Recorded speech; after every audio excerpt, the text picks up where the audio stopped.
பிஸ்மில்லாஹிர் ரஹ்மானிர் ரஹீம். உளத் தூய்மை. ஹுஜ்ஜத்துல் இஸ்லாம் இமாம் கஸ்ஸாலி ரலியல்லாஹு தஆலா அன்ஹு அவர்கள் அருளியது.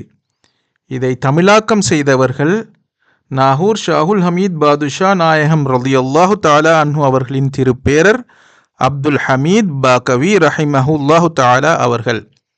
அத்தியாயம் 6. உளத் தூய்மை செய்வதன் பயிற்சியின் முறை. மன வளர்ச்சிக்கு உடல் வளர்ச்சியை ஒப்பிடலாம்.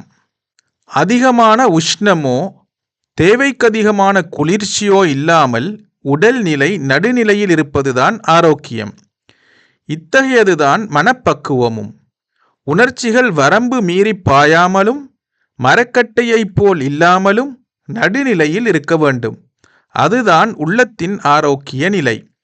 இந்த நிலை மாறினால் அது மனோவியாதியின் அறிகுறி என்று எளிதில் உணர்ந்து கொள்ளலாம். பொதுவாக பெரும்பாலானோர் நடுநிலை என்னும் ஆரோக்கியத்துடனேயே காணப்படுகின்றார்கள். இதே போன்று பிறக்கும் குழந்தை ஒவ்வொன்றும் பரிசுத்தமான உள்ளத்தோடுதான் பிறக்கின்றது. எனினும் அதன் பெற்றோர்கள் பழக்க வழக்கத்தாலோ போதனையாலோ அந்த பரிசுத்த தன்மையை போக்கிவிடுகின்றார்கள். மனிதனின் உடல் ஆரம்பத்திலேயே பூரணத்தன்மை பெற்றிருக்கவில்லை. நாளடைவில் அது வளர்ந்து பூரணத்துவம் அடைகின்றது. அதற்கு உணவு உதவி புரிகின்றது. அதேபோன்று மனிதனின் ஆத்மா முதலிலேயே பூரணத்தன்மையோடு படைக்கப்படவில்லை. அதில் பல குறைகள் இருந்தன. அவற்றை பயிற்சியாலும் நற்செயலாலும் களைந்து ஆத்மாவுக்கு பூரணத்துவம் அளிக்க வேண்டும். அதற்கு உணவு எது? அறிவு. ஆரோக்கியமுள்ளவன் தன் ஆரோக்கியத்தை பாதுகாக்கும் விஷயத்தில் அக்கறை கொள்வான். வியாதியுள்ளவன் ஆரோக்கியத்தை உண்டாக்கிக் கொள்ளும் விஷயத்தில் அக்கறை கொள்வான். இதே போன்று பரிசுத்தமான உள்ளம் கொண்டவன் அதன் பரிசுத்த தன்மையை காப்பாற்ற வேண்டும். மனோவியாதி கொண்டவன் மனோ ஆரோக்கியத்தை உண்டாக்கிக் கொள்ள வேண்டும். ஆரோக்கியத்தை குலைக்கும் காரணங்கள் ஒவ்வொன்றையும் அதற்கு எதிரடையான காரணத்தை கொண்டுதான் அளிக்க வேண்டும். உஷ்ணம் அதிகப்பட்டுவிட்டால் குளிர்ச்சியை செலுத்தி பயன் காணலாம். குளிர்ச்சி மேலிட்டால் உஷ்ணத்தின் உதவியால் ஆரோக்கியத்தை அடைய முடியும்.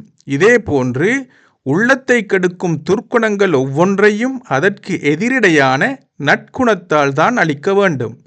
அறியாமை பிணியை அறிவொளியால் விரட்டலாம். கஞ்சத்தனத்தை தயாள குணத்தால் அப்புறப்படுத்தலாம்.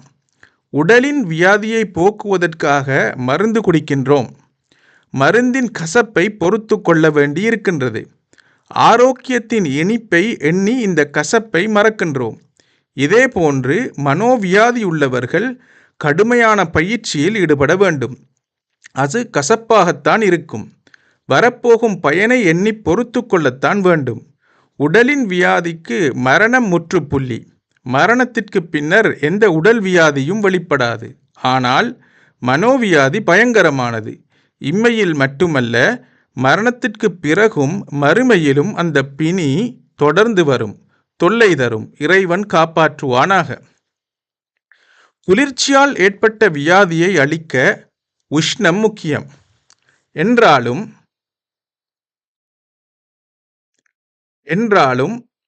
கடினமான குளிரால் ஏற்பட்ட வியாதியை சாதாரண உஷ்ணத்தால் அகற்ற முடியாது. அந்த உஷ்ணம் போதிய அளவு வலுவிற்றிருக்க வேண்டும்.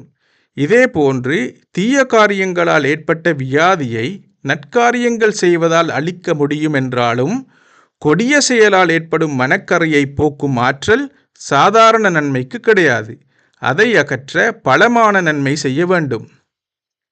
ஒரு வைத்தியன் முதலில் வியாதிக்குரிய காரணத்தை ஆராய்கின்றான்.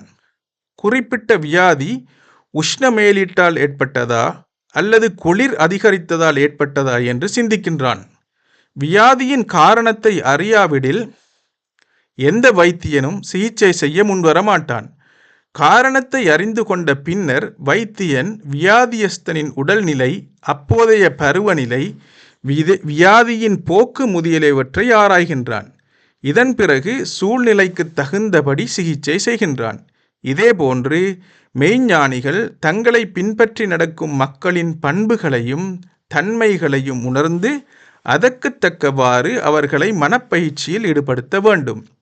ஒரு வைத்தியன் தன்னை தேடி வரும் நோயாளிகள் அனைவருக்கும் ஒரே விதமான சிகிச்சை செய்தால் பயனில்லை. இதேபோன்று எல்லாவித மனோவியாதியையும் ஒரேவித பயிற்சியால் நீக்கிவிட முடியாது. பயிற்சியில் ஈடுபடப் போகும் ஒருவன் அறியாமையில் மூழ்கியனாக இருக்கலாம். மார்க்கத்தின் வரம்புகளை அவன் உணராதிருக்கலாம். இத்தகையவர்களுக்கு அளிக்கப்படும் பயிற்சி வேறு விதமானது. முதலில் இவர்களுக்கு பரிசுத்தம், தொழுகை, மற்ற வணக்க வகைகள் முதலியவற்றை போதிக்க வேண்டும். பாவச் செயல்களில் ஊறித் திளைக்கப்பட்டவர்கள் பயிற்சியை தேடி வரலாம்.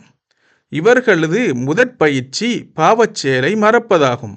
அடுத்தபடியாகத்தான் மற்றவைகள் எல்லாம். இப்படியே ஒவ்வொன்றையும் பார்த்துக்கொள். ஒவ்வொன்றையும் விவரிக்க சாத்தியமில்லை. இப்படித்தான் மனோவியாதிக்கு சிகிச்சை செய்ய வேண்டும். மனோவியாதிகள் ஒவ்வொன்றினிடையும் சிகிச்சையை பற்றி எழுதுவது என் நோக்கமல்ல. பொதுவான முறையை சுட்டிக்காட்டவே இந்த அத்தியாயத்தை எழுதினேன். இந்த பாதையில் மிகவும் முக்கியமானது மன உறுதி. காமத்தை அடக்கி ஆள வேண்டும் என்று மன உறுதி பூண்டுவிட்டால் அதன்படி நடப்பது அவ்வளவு கடினமான காரியம் அல்ல.